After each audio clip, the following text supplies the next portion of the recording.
মায়ের চরণে প্রণাম করে বললেন, মাগো আমায় আশীর্বাদ দাও যেন আমি কলির জীবের পাশে গিয়ে দাঁড়াতে পারি।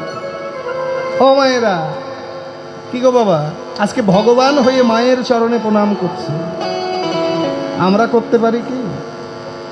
দিনে একবার বাদ দিলাম, সপ্তাহে একবার সেটাও ছেড়ে দিলাম, মাসে একবার, আচ্ছা 6 মাসে একবার, কি গো সেটাও বাদ দিলাম, বছরে একবার। বল, বছরে একবার যদিও হয় সেটাও কিন্তু এখন আর মাথা নত করতে পারি না আমরা, পারি কি? কোনো রকম হাতটা কপালে ছুঁয়ে আমাদের শর্টকাট হয়ে গেছে। এটা নয়। পিতামাতার আশীর্বাদ না থাকলে কখনো ভক্তি পথের সন্ধান লাভ করা যায় না। পুত্র যদি হয় বাঞ্ছা কল্পতরু, এ জগতের পিতামাতা তবু পরম গুরু। পুত্র যদি ভগবানও হয়, পিতামাতা তার কাছে পরম গুরু হয়।